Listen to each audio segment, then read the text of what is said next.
The sexual brutality of Genghis Khan transformed an entire continent through calculated horror. In a dimly lit tent, heavy with incense and fear, a young woman's hand trembles beneath silk sheets. The most powerful man in history lies beside her, eyes closed in satisfaction.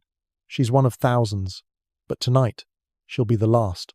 Her fingers find the cold metal hidden beneath her pillow. The storm outside masks her shallow breathing. This Tangut princess, whose family burned alive 3 years ago, has waited for this moment through countless degrading nights. The blade catches candlelight as she raises it. In seconds, the great conqueror who claimed 7,000 women will discover that conquest has consequences. The man who built an empire on systematic assault is about to face justice from his final victim. History will call it legend, but the screams that pierce the night are real enough. You might wonder, how did one man's personal trauma transform into history's most extensive campaign of sexual violence? Why did a single kidnapping create a system that left 16 million genetic descendants across 2 continents? To find the answer, we have to rewind 25 years to a kidnapping that changed the course of human history. Because what started with one woman's abduction would end with a hidden blade and an empire built on suffering. The screams from Borte's tent carried across the steppes for 8 months straight. In 1184, Genghis Khan was still Temujin, NAA, just another tribal leader trying to survive the brutal politics of the Mongolian steppes. He'd married Borte when they were teenagers, a political alliance that promised stability. But the Merkits had other plans. They remembered an old blood debt, a woman stolen by Temujin's father decades earlier. The attack came at dawn. 30 riders swept through the camp while Temujin fled on horseback, leaving his new bride behind. For a man who would later conquer nations, this abandonment marked him forever. Borte vanished into Merkit territory, where she became property of Chilga, a warrior who claimed her as spoils. 8 months. That's how long Temujin's wife endured captivity. The historical records sanitize what happened, but the outcome tells the story. Temujin finally rescued her with help from blood brother Jamukha. Borte was heavily pregnant. The child, Jochi, would carry the stigma of uncertain paternity his entire life. Jochi literally means guest, a name that screamed his questionable origins to everyone who heard it. Temujin publicly claimed the boy, but doubt gnawed at him. In quiet moments, he'd study Jochi's face, searching for Merkit features, but Borte's nightmare was just beginning. The rescue revealed something broken in Temujin. He'd saved his wife's body, but not her honor. In Mongol culture, a woman taken by enemies carried permanent shame. Every sideways glance at Jochi reminded him of those 8 months, of sounds he could only imagine. The man who fled on horseback transformed into someone else. Someone who would never run again. The Merkit paid first, not just the warriors who'd taken Borte, but their entire tribe. Women, children, elderly, all faced systematic annihilation. But death wasn't enough for Temujin. He wanted them to suffer as Borte had suffered, to carry shame as his family carried shame. This became the template. Sexual violence wasn't random brutality. It was calculated revenge, multiplied exponentially. Every conquered tribe would pay for the Merkit's crime. Every woman taken would balance the cosmic scales of Borte's captivity. The psychology was transparent to his generals. Temujin couldn't erase what happened to Borte, so he'd inflict it on the world. He couldn't kill Chilja twice, so he'd kill him symbolically through every enemy. He couldn't reclaim those 8 months, so he'd steal lifetimes from others. What Genghis did next would echo for centuries. He institutionalized his trauma. Personal vendetta became state policy. The man who couldn't protect one woman would possess thousands. The husband who lost control would control the reproductive future of entire civilizations. Modern psychologists recognize this pattern. Trauma transformed into power, victimization flipped into domination. But few traumas in history scaled so catastrophically. Temujin's wound festered until it infected an empire. The irony cut deep. In trying to overcome one woman's rape, he became history's greatest rapist. In attempting to erase shame, he created systematic humiliation spanning continents. The victim became the ultimate perpetrator, magnifying his pain across millions of lives. His generals noticed the change. After Borte's rescue, Temujin never spoke of mercy again. Women became spoils, not people. Conquest meant possession, literal physical ownership of enemy bloodlines. The real horror wasn't her rescue, it was what came after. Because Temujin's transformation went beyond revenge. He developed a philosophy where sexual domination equaled spiritual victory.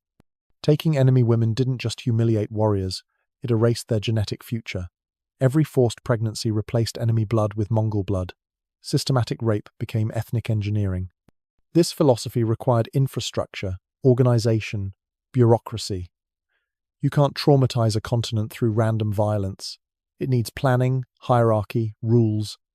The same organizational genius that created the Mongol postal system would create history's most efficient network of sexual slavery, and so began a sexual revenge that would pollute the bloodlines of half the known world. The scribe's hand trembled as he wrote the number 7,000. This wasn't a battle casualty count or a tribute tally. This was the official census of Genghis Khan's personal women, a number so staggering that managing it required its own bureaucracy. But the Mongols didn't just count women. They ranked them. The system was methodical, almost corporate in its efficiency. After each conquest, appointed officials would evaluate captured women using a 100-point scale. Beauty, age, virginity, noble birth, each factor carried mathematical weight. A virgin princess might score 95, a merchant's widow perhaps 60. The evaluations happened in open courtyards where women stood naked while officials circled with their ledgers. One survivor's account describes the sound of styluses scratching on wood, reducing human beings to numerical values. The officials worked quickly, thousands to process, quotas to meet. Scores above 90 went directly to the Khan. The 80s became gifts for generals who distinguished themselves in battle. 70s were distributed among officers. 60s went to common soldiers as reward for service. It was a sexual economy where women literally became currency. But the scoring system had a darker purpose. Below 60, women faced assignment to the military brothels that followed every Mongol army. These mobile installations served thousands of soldiers, operating with the same efficiency as the military supply chains. The women received numbers, not names. Their locations were tracked, their usage documented. The record-keeping was meticulous. Mongol administrators maintained logs of which women went where, their origins, their assignments. These documents, some still existing in Chinese archives, read like inventory manifests. 20 Tangut maidens, scores 45 to 55, assigned to Regiment 4. Human trafficking, industrialized. One Chinese historian documented the arrival process. Women were sorted into ethnic groups, Russians in one area, Persians in another, Russians in a third. The Mongols believed different ethnicities provided different experiences, like varieties of wine. They created what amounted to a racial catalogue of sexual exploitation. The infrastructure required was immense. Special guards, distinct from regular military, managed the women. Dedicated supply chains provided food, clothing, basic medical care, not from compassion, but to maintain inventory quality. Women who became pregnant were tracked separately, their children's parentage documented. Those who scored below 60 faced something worse than death. Because assignment to the brothels meant servicing dozens of men daily until the body simply gave out. The Mongol military doctrine of efficiency extended to sexual violence, maximize usage, minimize maintenance. Women who couldn't work were discarded like broken equipment.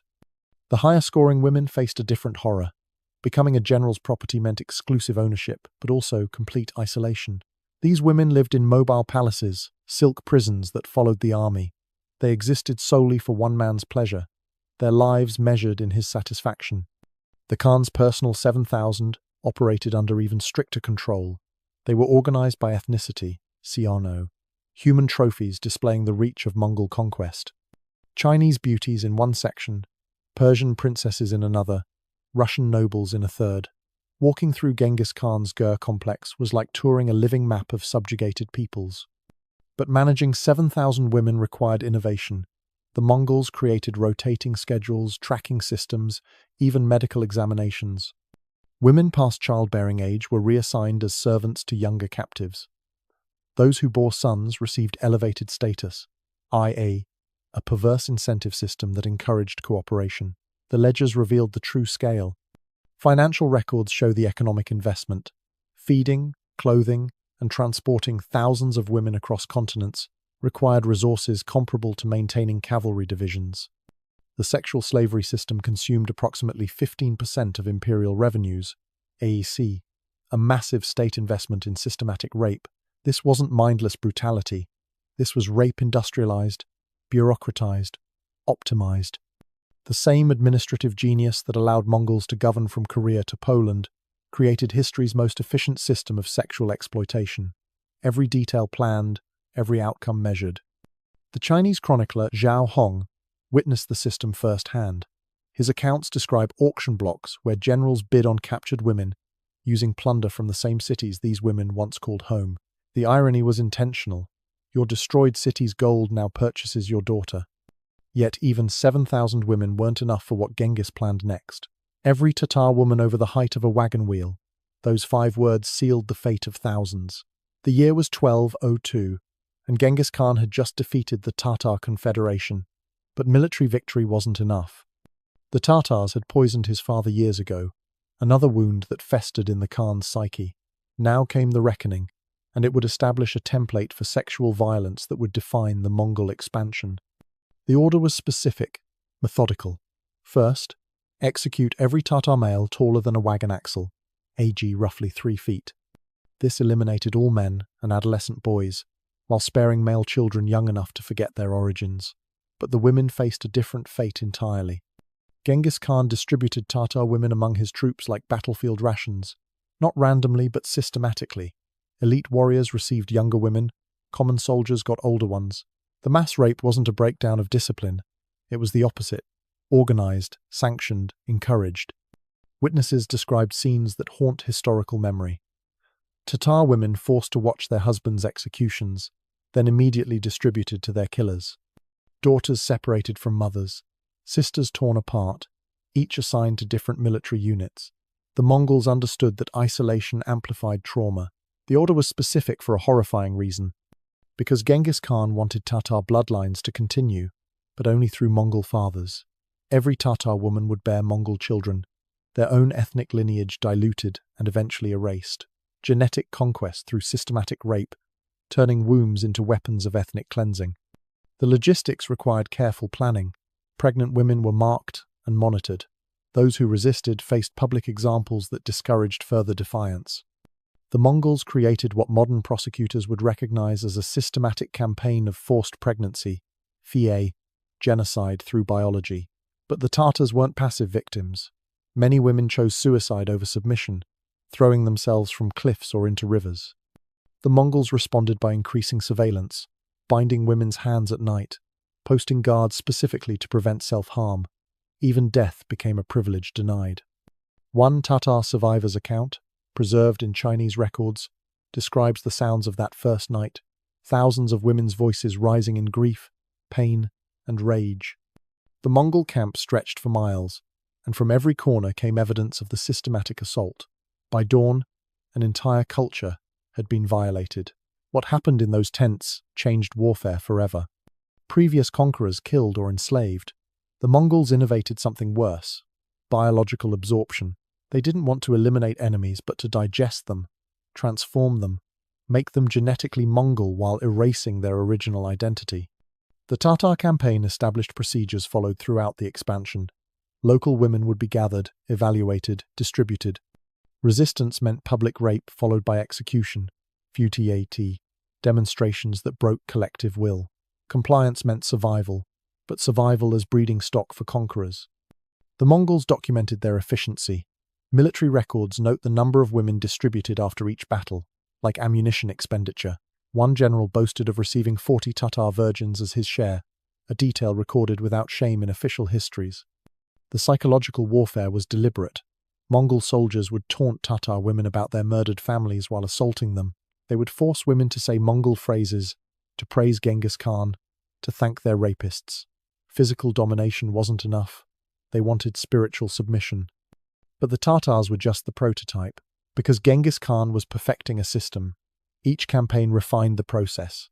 The Mongols learned optimal ratios of women to soldiers, best practices for preventing suicide, most efficient distribution methods.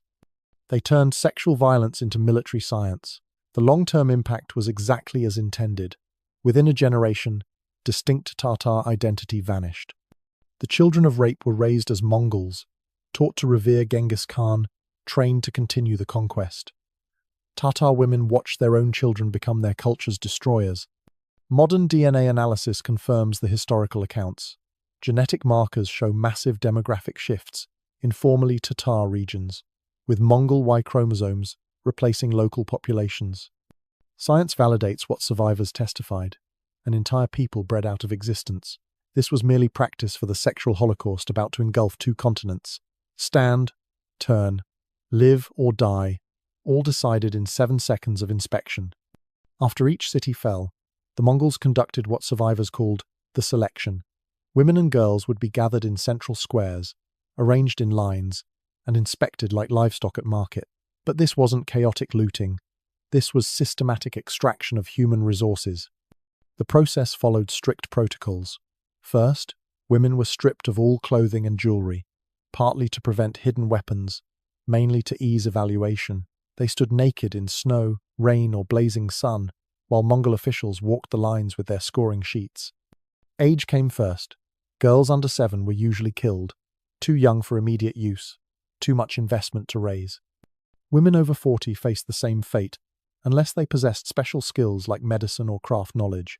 The useful age range was 8 to 35, with preferences varying by rank. Physical beauty mattered, but not exclusively. The Mongols had specific preferences: clear skin, straight teeth, symmetrical features. They checked for diseases, deformities, pregnancy. Virgins commanded premium value, so invasive examinations became standard procedure. But selection criteria went beyond the physical. Nobles' daughters were identified by their bearing, their hands unmarked by labor. These received special designation, ISA, future gifts for allied chieftains, or rewards for exemplary service. Political value sometimes outweighed physical beauty. Being selected was no salvation. Because selection meant entering the Mongol sexual economy, high-scoring women faced individual ownership, becoming property of specific warriors. Lower scores meant collective ownership, EPA, assignment to military brothels. Either path led through systematic rape to potential pregnancy, cultural erasure, and early death. The selection process itself was designed to break spirits. Women were made to walk, turn, and pose, while soldiers jeered and made crude assessments. Mothers were separated from daughters, sometimes forced to compete for survival. The Mongols understood that humiliation preceded physical violation. One Persian chronicle describes the selection at Samarkand. 40,000 women gathered in the main square, while Mongol officers worked through them methodically. The process took 3 days. Those not selected were herded outside the city walls. The screams that followed told their fate. The psychological torture was precise. Women never knew the criteria, never understood why sisters were separated or friends faced different fates. The arbitrariness was intentional. It prevented resistance, made women grateful for any survival, no matter how horrific. The rejected faced 3 possible fates, each worse than the last. Immediate execution was perhaps merciful. Many were simply killed where they stood, their bodies left as warnings. Others were given to the lowest-ranking soldiers for unlimited use until death. The third group faced assignment to comfort stations following the baggage trains, but the selected faced their own hierarchical hell. Those rated highest entered the Khan's personal collection. Next tier went to generals, then officers, then elite warriors, then common soldiers. Each level meant different conditions but identical dehumanization.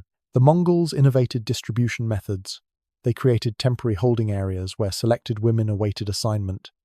These human warehouses operated with brutal efficiency. Women sorted by score, ethnicity, and destiny. Guards prevented escapes and suicides while maintaining inventory. Some women tried to make themselves ugly, cutting their faces, breaking their teeth, rubbing dirt into wounds. The Mongols countered by punishing entire groups for individual defacement. Collective responsibility prevented most self-mutilation attempts, but one girl's selection would change everything. Among the thousands who stood naked in selection lines was a Tangut princess named Gurbel, 17 years old, hauntingly beautiful despite her attempts to hide it. When the evaluator marked his sheet, she scored 98, au pair, nearly perfect, destined for Genghis Khan himself. Gurbel watched her sisters distributed among soldiers, heard her mother's screams from the rejection area. But she survived selection, entered the Khan's collection, began the journey that would end in a tent 3 years later with a hidden knife. The beauty parades revealed the Mongol paradox. They could organize continental conquest, but reduced it to individual humiliation. They built sophisticated systems to enable primitive brutality. They turned efficiency into evil, creating industrial-scale suffering through bureaucratic precision. Because among those paraded women stood a princess with a hidden blade and nothing left to lose. The empire's postal stations offered 3 services: fresh horses, hot food, and captive women. The Mongol Empire's greatness lay partly in its infrastructure. The Yam system, a network of way stations spanning from Korea to Eastern Europe, enabled rapid communication and troop movement. But hidden within this marvel of logistics was history's most extensive network of systematized sexual slavery. Every major postal station included what Chinese records delicately call comfort houses. These weren't random additions but planned facilities, built to standard specifications. Dormitories for women, receiving rooms for soldiers, administrative offices for record-keeping, architecture, designed for exploitation. The network operated with corporate efficiency. Station masters maintained inventories of available women, their origins, their conditions. Traveling soldiers presented tokens indicating their rank, determining which women they could access. Payment wasn't required. This was a state service, funded by imperial treasury. Women were rotated between stations to prevent escape networks from forming. A Russian captive might serve in Mongolia, while Mongolian women were sent to Persian stations. This displacement broke linguistic and cultural connections, leaving women isolated among strangers. The ledgers tell a story more horrifying than any battlefield, because the Mongols documented everything. Surviving records from Chinese stations show daily tallies: how many soldiers serviced, which women were pregnant, who had died overnight. The bureaucratic banality makes it worse. Human suffering reduced to inventory management. Station masters faced quotas. Too many deaths meant investigation and punishment. Too few services suggested inefficiency. They balanced these pressures by working women literally to death, while maintaining just enough alive to meet demand. It was calculated cruelty, optimized for sustainability. The age of victims dropped continuously. Early stations used women from 15 to 35. By the empire's peak, girls as young as 7 appeared in manifests. The Mongols discovered that younger victims lasted longer under extreme use, a grotesque economic calculation. Medical care existed, but only to maintain utility. Mongol doctors treated sexually transmitted infections not from mercy, but to prevent soldier contamination. Pregnant women were monitored until birth, their children taken for military training or future station assignment. Generational slavery, institutionalized. Each dot on the map represented dozens of broken children. The scale defies comprehension. Conservative estimates suggest 50,000 women trapped in the postal station system at its peak, but this only counts official facilities. Temporary stations, military camps, and occupied cities operated similar systems without centralized documentation. Transportation between stations was another horror. Women were moved in special wagons, essentially mobile prisons. Chained together, minimal food, no privacy. Many died in transit, their bodies dumped along the Silk Road. Caravan guards reported these losses like spoiled merchandise. The psychological control was absolute. Women who resisted faced public torture as examples. Those who cooperated received marginally better treatment, an extra blanket, slightly more food. The Mongols created hierarchies within slavery, making victims complicit in their own exploitation. Some stations specialized. One near Karakoram focused on virgin girls for visiting dignitaries. Another in Persia housed pregnant women exclusively. A third in China operated as a training facility where younger girls were prepared for service. Industrialized rape required specialization, but the hostels were just one part of the system. Because the postal stations connected to a larger network: military brothels, urban comfort houses, private collections, repard, all linked through the same infrastructure that moved troops and messages. Women became another commodity flowing through imperial channels. The Mongols even created audit systems. Inspectors traveled between stations, checking efficiency, investigating unusual death rates, ensuring quota compliance. They carried manuals detailing best practices for sexual slavery management, bureaucracy enabling atrocity. Local populations were forced to supply women to maintain station quotas. Villages faced demands for annual tributes of girls. Failure meant collective punishment. Parents faced impossible choices: sacrifice daughters to the stations or watch entire communities burn. And at the heart of this network sat the mobile court, where ethnic tents mapped conquered territories in female flesh. 16 million men carry his Y chromosome today. But here's how that biological conquest actually worked. Modern genetic science has confirmed what medieval chroniclers claimed. Genghis Khan and his direct male descendants left an unprecedented genetic footprint across Asia. But this wasn't accidental proliferation. It was biological warfare conducted through systematic rape. The Mongol leadership understood heredity centuries before genetic science. They observed that children resembled parents, that traits passed through bloodlines. This primitive understanding became weaponized policy: replace enemy genetics with Mongol seed. The mathematics were simple and horrifying.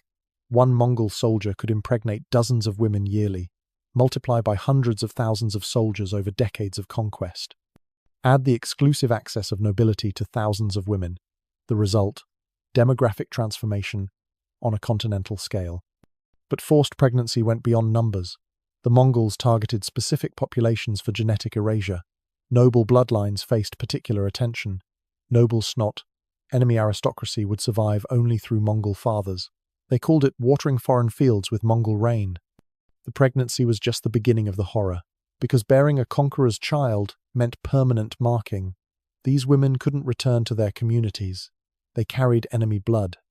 Their children faced discrimination from both cultures: 2 Mongol for natives, 2 native for Mongols. Genetic weapons that exploded across generations. The Mongols instituted monitoring systems for pregnant captives. Special camps housed expectant mothers, providing better food and shelter, not from compassion, but to ensure healthy offspring. Miscarriages were investigated, sometimes punished. Wombs became state property. Children of rape received specific treatment. Boys showing promise entered Mongol military training. Girls were raised for future distribution. The empire literally bred its next generation of soldiers and sexual slaves from the bodies of conquered women. Some regions show the demographic impact starkly.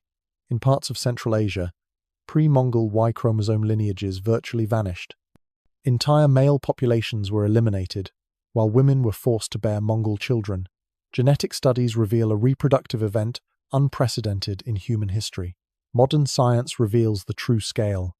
DNA analysis shows 8% of men in former Mongol territories carry identical Y chromosome markers tracing to the conquest period. In some regions, the percentage reaches 30%. This represents millions of sexual assaults crystallized in living genetic code. But the genetic weapon had cultural dimensions. Children of Mongol rape often received privileges denied to pure-blood natives. They could join administration, access education, escape poverty. This created perverse incentives. Women sometimes sought Mongol partners for their children's futures. The Mongols exploited this dynamic.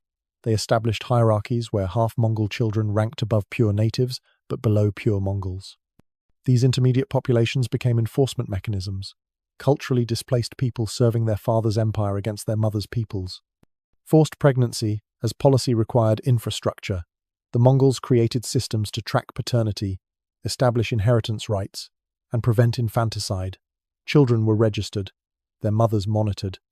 Killing a Mongol's child, even one conceived through rape, meant death for entire families. But forcing women to bear children had another purpose: psychological warfare through biology. Every Mongol child born to conquered women reminded communities of their defeat.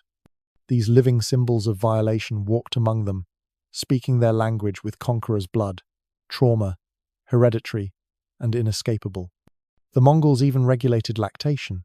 Conquered women who bore children were forced to nurse them, creating biological bonds with their rapists' offspring. Those who refused faced torture. The empire weaponized maternal instinct against its victims. Some women found terrible solutions: secret herbal abortions, infanticide disguised as accidents, suicides that took unborn children with them. The Mongols responded with collective punishments. Entire communities suffered for individual resistance. The genetic conquest succeeded beyond imagination. Today, from Korea to Eastern Europe, millions carry proof of historical atrocity in their cells. DNA evidence makes denial impossible. The Mongol genetic bomb detonated 8 centuries ago still shapes human population. Yet all these numbers pale before what happened in 1223 to 4,000 Oirat girls. The youngest was 7, the oldest 15. All 4,000 were lined up in the public square. The Oirat Confederation had resisted Mongol expansion, allying with Genghis Khan's enemies. When they finally fell in 1223, the revenge surpassed previous atrocities. The Khan ordered a demonstration that would echo across the steppes, total humiliation of an entire people through their daughters. Every Oirat girl within the specified age range was collected. Soldiers swept through camps, dragging children from mothers' arms. The operation took 3 days, methodically gathering victims from scattered settlements, precision in the service of atrocity. The girls were brought to Kyalik, the Oirat capital. In the main square, before assembled populations of both Oirat and Mongol, they were arranged in neat rows. The organization was deliberate. The chaos would dilute the message. This was punishment as performance. Genghis Khan addressed the crowd personally. Through translators, he explained that Oirat resistance had earned special punishment.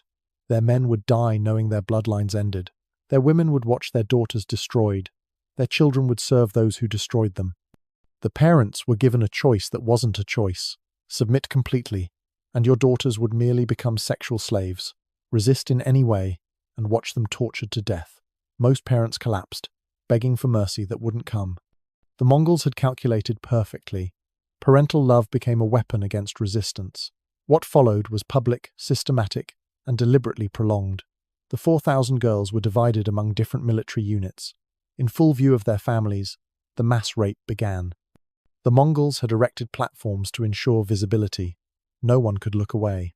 The logistics alone revealed the planning. Feeding and managing 4,000 victims required infrastructure. The Mongols had prepared holding areas, guard rotations, even medical teams. This wasn't spontaneous brutality but orchestrated terror requiring weeks of preparation. Contemporary accounts describe parents trying to reach their children being cut down. Others were forced to watch at sword point. The sounds, thousands of young voices in pain, carried for miles. Mongol soldiers rotated in shifts, maintaining the assault for days. What happened next broke something fundamental in human witnesses. Because the atrocity's purpose wasn't just physical violation but spiritual annihilation, the Mongols made parents complicit. Watch your daughter's torture, or cause her death. They transformed love into a tool of destruction, making protection impossible. 2 girls died during the public assault. Their bodies were displayed as warnings while the atrocity continued around them. The Mongols presented this as mercy. Only 2 deaths among 4,000 showed their restraint. Survival became another form of torture. After the public demonstration, the girls were distributed according to standard practice, but they carried special designation, Oirat rebels' daughters. This marked them for particularly harsh treatment throughout the empire. Their origin became a curse following them to death. Many were assigned to the lowest military units, particularly the foreign auxiliaries. The Mongols enjoyed the irony. Oirat girls serving soldiers from other conquered peoples. Layers of humiliation designed to maximize suffering across cultural boundaries. The 2 who died were the lucky ones. Because survival meant years of systematic abuse. The youngest victims, children of 7 and 8, were kept until they reached useful age. They grew up in sexual slavery, knowing no other life. The Mongols had stolen not just innocence, but identity itself. The Oirat never recovered. Their population collapsed, their culture fragmented. Survivors scattered rather than rebuild, carrying trauma that passed through generations. The public atrocity had achieved its purpose, demonstrating that resistance meant not just death but collective defilement. Other tribes learned the lesson. When Mongol armies approached, cities surrendered faster. The Oirat atrocity became a reference point, a threat that needed no elaboration. Remember, the 4,000 became shorthand for absolute submission, or absolute horror. The psychological warfare succeeded completely. The Mongols had discovered that public sexual violence paralyzed resistance more effectively than military defeat. They refined and repeated the tactic, though never again on such scale. But even this industrial-scale atrocity was perfected into something worse during the Siege of Urgench. The Mongols didn't just rape, they innovated new ways to weaponize sexual violence. As the empire expanded, its methods evolved. What began as organized brutality became scientifically refined torture. Each conquered culture contributed to a growing repertoire of horrors, as the Mongols collected atrocity techniques like they collected tribute. From Chinese military manuals, they learned about psychological timing. Sexual violence, immediately after military defeat, created different trauma than delayed assault. They experimented with intervals, sometimes attacking women immediately, sometimes waiting days while fear built, terror as precise science. Persian practices introduced chemical elements. The Mongols learned about substances that increased pain, prevented healing, or caused specific bodily reactions. They incorporated these into their systematic assaults, turning ancient medicine into modern torture. The red-hot iron bars were just the beginning, because the Mongols discovered that physical trauma alone had limitations. Bodies could adjust, minds could dissociate. So, they added layers, forcing family members to participate, making victims choose between impossible options, creating hierarchies where victims hurt each other for marginal benefits. They pioneered sensory assault. Women were kept in absolute darkness for days, then brutally assaulted in blinding light. Others endured constant noise, not coes, screams of other victims, Mongol war chants, the sounds of loved ones being tortured. They attacked every sense to prevent psychological escape. Temperature became a weapon. Victims were assaulted in extreme cold, their naked bodies freezing between violations. Others endured desert heat, dehydration amplifying agony.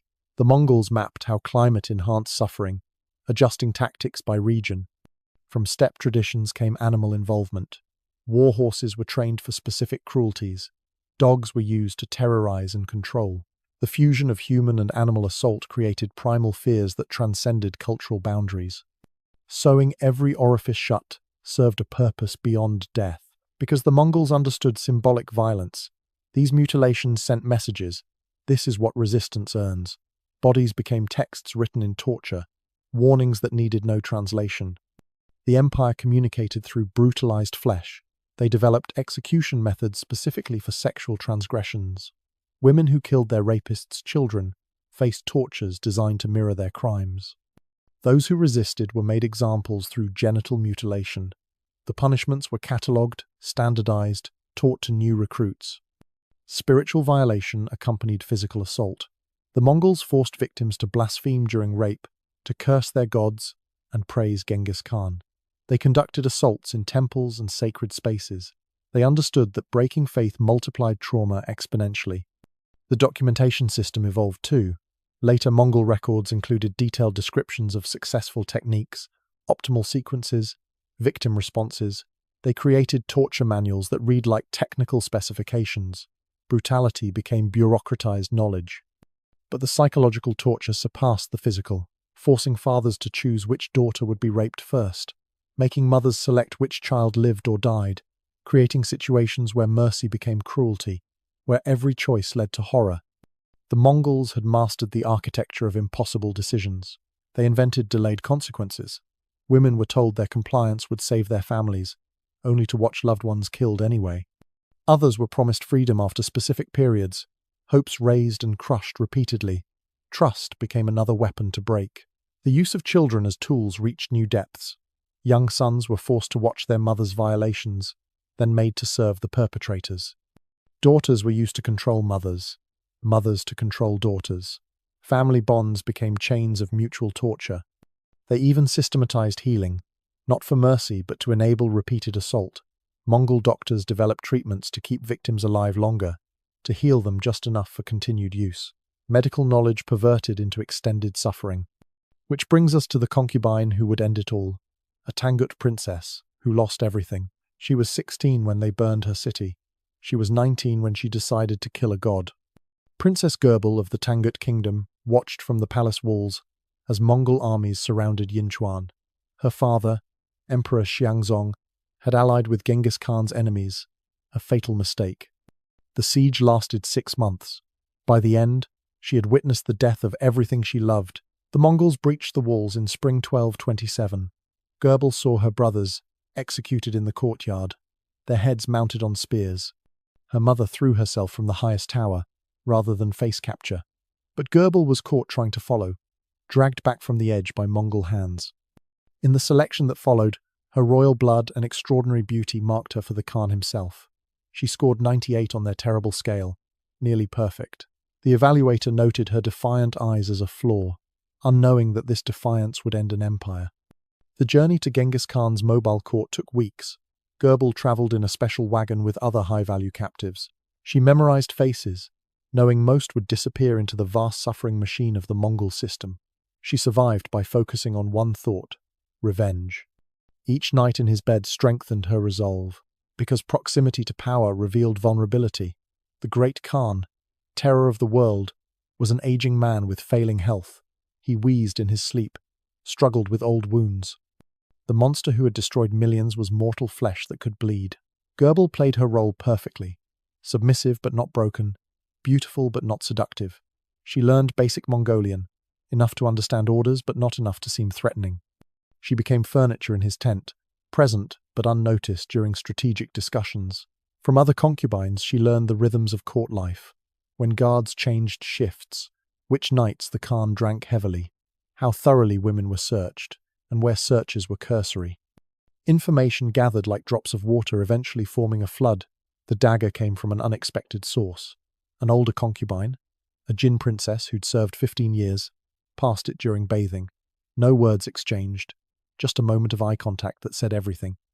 The blade was thin, designed for concealment, sharp enough for one precise strike. The dagger had been her mother's, until the Mongols came. This was a lie, Gurbel told herself for strength. The blade was Mongol-made, stolen from a careless guard, but imagining her mother's hand on the hilt gave her courage. She practiced the motion in darkness, building muscle memory for one perfect movement. Weeks passed. The Khan's health deteriorated. The Tangut campaign had exhausted him. He spent more nights in his tent, calling for different women to distract from mortality. Gurbel waited, knowing she'd have one chance. The moment came during a thunderstorm. The Khan had drunk fermented mare's milk, celebrating some minor victory. He called for Gurbel specifically. She'd caught his eye that morning. The storm would mask sounds. Guards would be distracted by weather. Perfect. She hid the blade in her hair, woven into an ornate style that discouraged searching. Her hands trembled as servants prepared her, but they mistook it for fear. Every step toward his tent felt like walking through deep water. She knew she'd die, but first, she would balance the scales. Not for the millions he'd violated. No single death could answer that. But for her mother leaping from the tower, for her brothers' heads on spears, for 3 years of degradation. For one moment, the violator would know violation. The tent was dim, heavy with incense. The Khan lay on silk cushions, already half drunk. He gestured for her to approach, eyes glazed with wine and age. She moved carefully, each motion practiced. The storm crescendoed outside. As she lowered herself beside him, her hand found the blade. His eyes were closing, confident in absolute power. She thought of her city burning, of girls lined up for selection, of everything stolen. The blade came free from her hair. "For the Tangut," she whispered in perfect Mongolian. On that final night, as Khan reached for her, she reached for something else entirely. 8 centuries later, women still cover themselves in regions the Mongols conquered. Here's why. The Mongol sexual terror didn't end with military withdrawal. It carved permanent scars into conquered cultures, reshaping everything from architecture to marriage customs. Societies rebuilt themselves around preventing another Mongol-style catastrophe. In Central Asia, families began practicing extreme purdah, floss women, hidden not just from strangers but from extended family. The logic was traumatic but clear. If conquerors came again, hidden women might escape notice. Invisibility became survival strategy, passed through generations, until original reasons were forgotten. Architecture evolved to protect women. Houses sprouted hidden rooms, escape tunnels, false walls. Cities designed new layouts with women's quarters at centers, surrounded by defensive layers. The Mongol terror literally reshaped urban planning across continents. Marriage ages dropped precipitously. Families reasoned that married women might receive protection from husbands' families. Girls were wed as young as possible, childhood ending at first menstruation. The Mongols had made youth a vulnerability requiring immediate protection. The population numbers tell only part of the story, because beyond demographics lay psychological devastation. Entire regions developed collective trauma symptoms. Folktales emerged warning young women about stranger danger. Lullabies incorporated escape instructions. Children absorbed fear through bedtime stories. The Mongols had militarized sexuality so effectively that conquered peoples responded with equal extremity. Some cultures developed honor-killing traditions, ASB, better death than dishonor. Others created elaborate virginity verification systems. Sexual purity became fortress against historical repetition. Language itself changed. Words for rape, pregnancy, and violence evolved or disappeared. Some cultures developed euphemisms so elaborate that discussing sexual violence became linguistically impossible. The unspeakable literally became unspeakable. Religious practices adapted. New prayers emerged, begging divine protection from sexual violence. Pilgrimage sites developed around locations where women had died, protecting their honor. Saints were created from rape victims who chose death over submission. Entire civilizations restructured around preventing another Mongol-style horror. Gender segregation intensified beyond recognition. Public spaces became male-exclusive. Women's movement required elaborate preparations. Mixed gatherings vanished from social life. The Mongols had made gender interaction synonymous with danger. Economic systems warped around protective strategies. Dowry inflation reflected families' desperation to secure protective marriages. Women's inheritance rights vanished. Property ownership might attract violent attention. Financial invisibility became another survival mechanism. Military doctrine in affected regions permanently changed. Armies developed specific protocols for protecting civilian women during conflicts. City defenses included designated hiding places for females. The Mongol lesson was clear. Military defeat meant systematic rape, but protection came with imprisonment. Women lost freedoms in exchange for safety from largely historical threats. Societies traumatized by Mongol violence restricted their own women for centuries. The cure became its own disease. But the ultimate irony was about to unfold in Khan's own tent, because while millions suffered under his sexual tyranny, Genghis Khan himself would fall to a woman's blade. The man who had weaponized sexuality would die from it. The violator would meet justice from his final victim. Modern DNA evidence provides the epilogue. Those 16 million descendants carry proof of historical horror in every cell. Each genetic marker represents countless rapes, forced pregnancies, destroyed families. Science has quantified atrocity. The Mongol sexual terror remains history's most systematic campaign of rape. No conquest before or since matched its scope, organization, or lasting impact.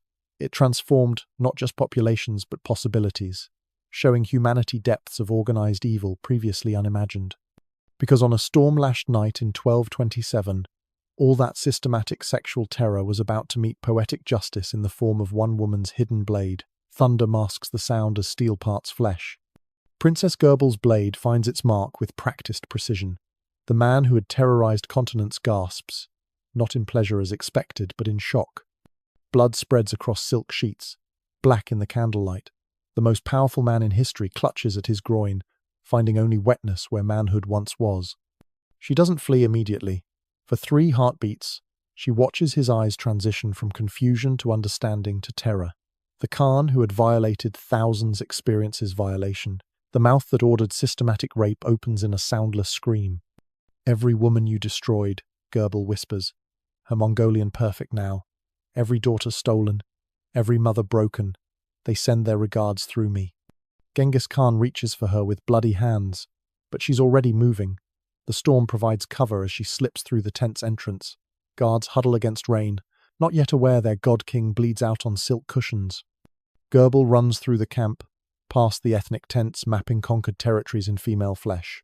Chinese girls peer through fabric gaps, Persian women clutch their children, Russian nobles sit in golden chains. They see her blood-stained clothes and understand. Some bow, others weep, all remain silent. The river churns below the cliff, swollen with storm water. Gurbel doesn't hesitate. She has fulfilled her purpose, the only goal that kept her alive through 3 years of degradation. Behind her, shouts rise as guards discover their dying lord. She speaks her final words to the storm. "For Tangut, for all of them, for my mother." The water is ice and impact. The current takes her instantly, carrying her body miles downstream. Mongol search parties will find her corpse days later, but by then the damage is done. The great Khan is dead, his empire beginning its slow fracture. Inside the tent, Genghis Khan dies as he lived, surrounded by evidence of his atrocities. His final view includes the silk partitions dividing his women by ethnicity. The man who built an empire on systematic rape dies, castrated by one of his victims. His generals find him at dawn, The scene is unmistakable, but they create fiction. Official records will claim illness, a hunting accident, various noble deaths. They cannot admit that the world's greatest conqueror was killed by a teenage girl he'd enslaved. They burn Gurbel's body without ceremony, denying her even a name in records. But stories spread through the women's tents, across the postal stations, into the military brothels. The princess who killed the monster becomes legend, whispered in darkness. The Mongol Empire continues for generations, but something fundamental breaks that night. The systematic sexual violence continues, but loses its absolute certainty. If the Khan himself could die to a woman's blade, no one is invulnerable. Fear, that essential tool of control, now cuts both directions. Genghis Khan's death ended one man's reign of sexual terror, but the scars endure 8 centuries later. Those 16 million living descendants carry genetic proof of history's most systematic campaign of rape. Each Y chromosome marker represents destroyed families, traumatized peoples, cultures reshaped by violence. The infrastructure of sexual slavery outlasted its creator. Postal stations continued their triple services. Military brothels followed armies for decades. The bureaucracy of rape functioned with institutional momentum, a machine too vast to stop immediately. But Princess Gurbel's blade did more than kill a tyrant. It proved that even absolute power has vulnerabilities, that systematic violence creates its own destruction. Every violated woman was a potential assassin. Every brutalized girl might hide a blade. The Mongol sexual terror remains history's darkest chapter in organized cruelty. It showed how personal trauma can metastasize into continental horror, how one man's wound can scar humanity itself. From Borte's kidnapping to Gurbel's revenge, the cycle of violence consumed millions. Today, in regions once ruled by Mongols, the behavioral echoes persist. Architecture designed for hiding, cultures built around female protection, genetic markers mapping historical atrocity. One man's systematic campaign of sexual violence literally rewrote the human genome. The tent is quiet now. The storm has passed, but thunder still echoes.